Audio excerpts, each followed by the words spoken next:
Hi guys, and welcome to my channel. If you're new here, my name is Joe Kemp and we are currently living in Florida.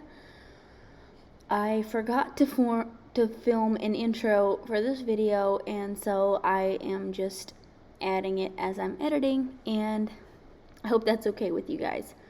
So here at the beginning of the video, we are just making kind of a Japanese style dinner, and we did fried rice, and then we were gonna use our Blackstone, but it was dreary and raining, and we ended up not being able to do that, so we just made it on the griddle in the house, and it actually turned out pretty good. So yeah, definitely try that if you wanna,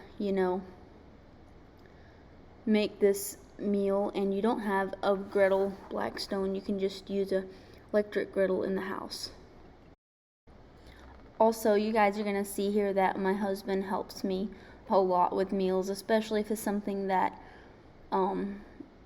he's home and he has time, and it's something that has a few different things that need to be ready at the same time. He does so well. He loves helping, and I love having him help, so that's amazing. And for the steak part, I was using a T-bone, and I would recommend using a piece of steak that has less fat and bones to cut out of it.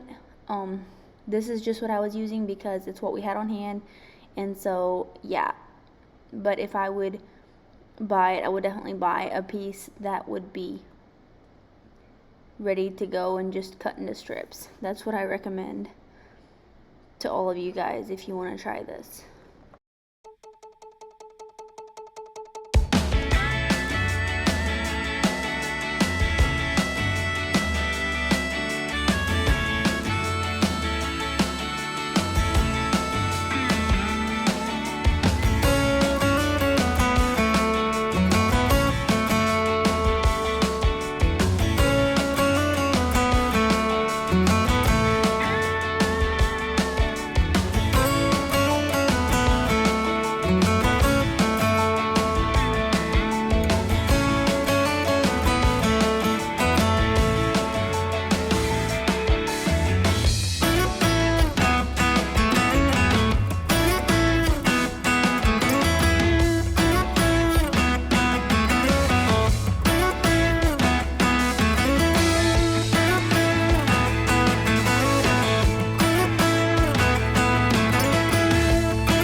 So this is how it looks. This, the veggies look a little bit dark, but they are not burned. They are just, I guess it's just the lighting.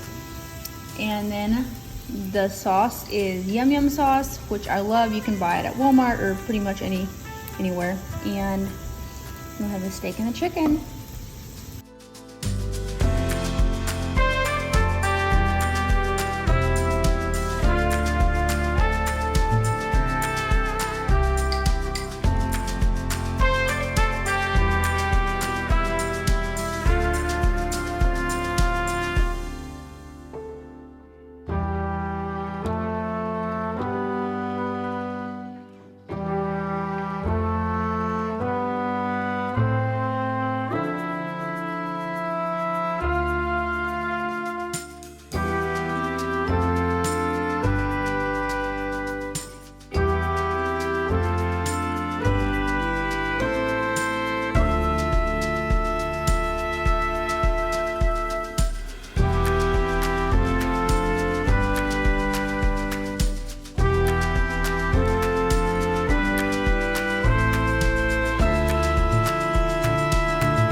white chocolate sauce, and I'm just gonna mix this in with the spatula, and then I will put it in the crust and show you guys how I put it in the Instant Pot.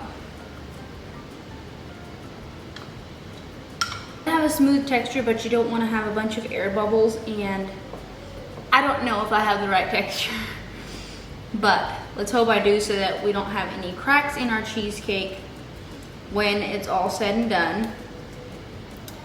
So I didn't tell you guys this, but this cheesecake is actually for Sunday. For our church is having a lunch at church, dinner, whatever. Yeah, it's lunch after church in the morning, and everybody is supposed to bring a hot and a cold dish, and so I'm gonna take this for my hot dish, and I'm gonna take this for my cold dish, but I'm still not sure what I'm taking for my hot dish. So anyway, this is gonna be for Sunday, so I'm hoping it doesn't look too sketchy.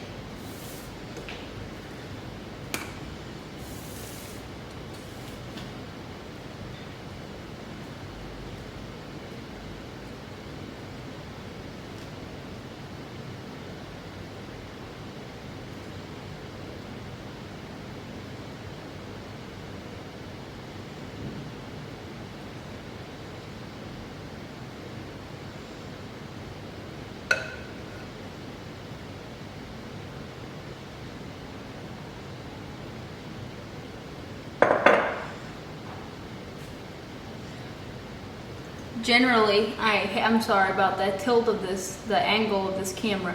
Generally, I'm really, I try to scrape everything out, but it looks like there's a few pieces that are like a little clumpy that I didn't scrape down good enough earlier, and I don't want that clumpy stuff in here, so I'm just gonna not scrape it out entirely and just kind of leave those edges in there. I can wash that out, but now I have a really good looking cheesecake here, and this is the raspberry sauce. I'm sorry you guys can't watch me make it, but it's actually really simple. You just put it you just blend it. You put raspberries, you used fresh raspberries, and you add some sugar, and you just blend it up, and then you strain it. I made this the last time I made raspberry cheesecake and just made enough for 2, and I put this in the freezer, and now I pulled it out and thawed it, and it'll work great for this. So let's see what we can do here.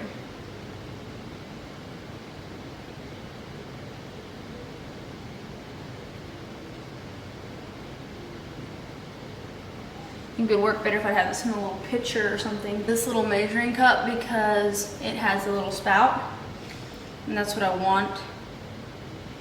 I'm just gonna put a little bit in there. Then I wanna get some dots here and just do dots.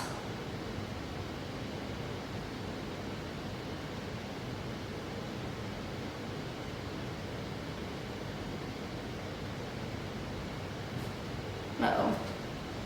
Now we have a mess.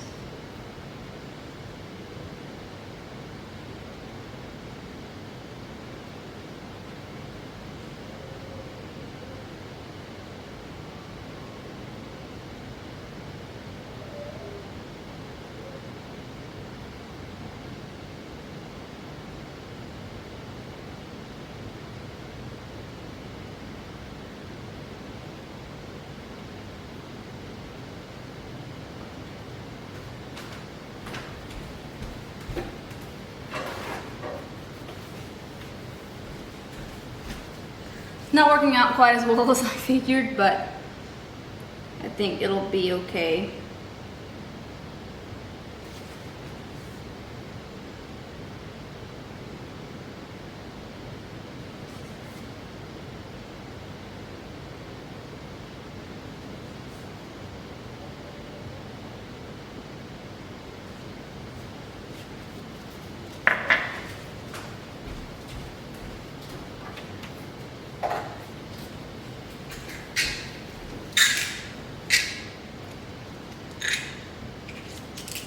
Now I'm just gonna take this and swirl it.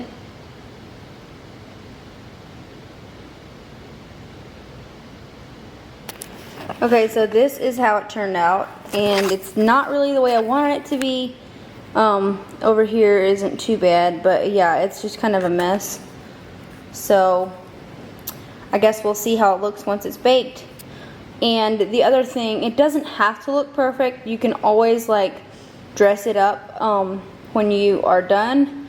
You can put like Cool Whip and berries and white chocolate or whatever you want on top. So it's not the worst if it doesn't look that great. So first I'm going to put some tinfoil on top of here, just loosely, and then because the main reason for that is so that no like condensation, because there will be condensation in there, so that it doesn't drip down onto the cheesecake. So this will protect that from having water drops. But it doesn't have to be tight. And so I'm gonna get my Instapot ready. So I put 2 cups of water down in the Instapot, and then I have the trivet on top. Let me show you guys. So there, if you guys can see, I have this, and then I have 2 cups of water down in there, and then I will just lift the cheesecake down into there, and then we will close it and turn it on.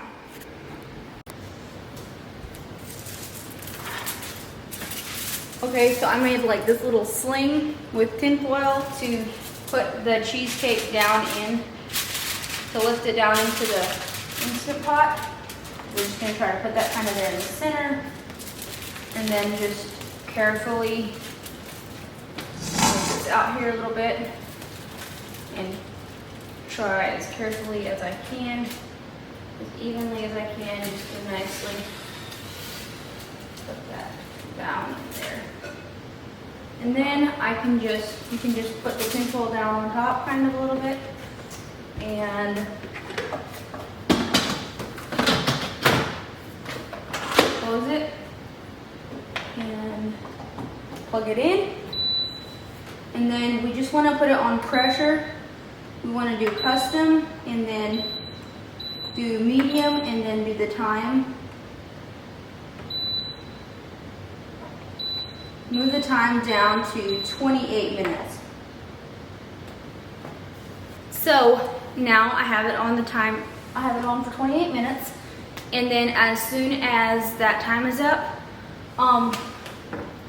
you just let it close and let it do natural release. I did a half hour last time, and that was pretty good. Then I came and just took it off. But whenever it is released, whenever it lets the air out by itself, whatever time that is, I actually don't know how long it takes. I just did a half hour to be safe, but it would probably not take that long. And then I just let it cool for an hour on a cooling rack on the counter, and then I just set it in the oven on a rack, like the oven wasn't hot or anything, just to let it cool slowly. And did that, I just set it in there for like, or was it on the oven? I forget. Put it on a cooling rack for like close to 2 hours before I put it in the fridge, because one of the things about cracks in your cheesecake is if you try to cool it off too fast. So the main thing, one of the main things I should say, is to cool it down slowly. And so if it's just out here on the countertop, it is gonna slowly cool down before I put it in the refrigerator. So I'll probably let it sit out for close to 2 hours before I put it in the fridge, and then I will let it sit in there till Sunday morning. And this is Friday afternoon. I'll let it sit in there till Sunday morning, and then I will finish prepping it. I generally don't like doing cheesecake further ahead than this, but I feel like if you would do it, like if you would want to do it ahead of time, longer, you could have put it in the freezer if you wanted to, and it would still be good. You just want to like get it out of the freezer quite a few hours before you actually serve it, and put it in the fridge and leave it in there so that it can thaw and like be the right texture, but you don't want to like set it on the counter for hours. So hopefully this helps you guys if you have ever wanted to make cheesecake in your Instant Pot, or even just maybe this will give you some tips on how to do it in your oven. If you do it in the oven, I would definitely recommend, if you want to make cheesecake you never have and you don't have an Instant Pot, there's a few things I would definitely say, like go on Pinterest and look up for any tips on how to make so your cheesecake doesn't crack, and also make sure you have like a bowl of water maybe on the shelf below the cheesecake so that it doesn't that helps so that it doesn't crack. And I don't know how many of you use cornstarch or a thickener like Thermoflow cornstarch. There's different kinds of thickeners that you can use, but if you, I think mine asked for a 1/3 cup, so I think it was a 1/3 cup, but definitely check it out because I'm not sure on that. But that goes in there, and I think that goes a long way in keeping your cheesecake from cracking as well. So hopefully you guys can use some of these tips if you are not a pro already, because I'm not a pro by any means. I have not even made cheesecake that often. I've just discovered a few things, and my sister is like the cheesecake pro. Like, she's made so many cheesecakes. And fun fact, we actually had cheesecake at my wedding, and my sister made a lot of them. My best friend helped. But we had quite a few. I think we had like 5 different kinds of cheesecake, and we had some frozen ones, a few frozen ones, and some different kinds of baked cheesecakes. And so, I like cheesecake. And this is one of my favorite kinds. So I hope you guys enjoy it, and if you try this recipe, definitely let me know. I would love to see how it turns out for you. And I have to say, I feel like this recipe, doing it in the Instant Pot, is one of the easiest ways of making cheesecake. So if you guys have an Instant Pot, definitely try it, because it might be actually, like, you might be scarier just thinking about it if you haven't tried it yet than it actually is, because it's not as complicated as it sounds. Even though it does, even though there are some little tricks to making it better. So this is how the cheesecake looked before I decorated it, and I somehow forgot to film me decorating it, but it's pretty simple. You can just kind of do what you want. I used whipped cream, and then I put raspberries and some white chocolate with some of the sauce as well. And yeah, it's just really fun to decorate and super simple.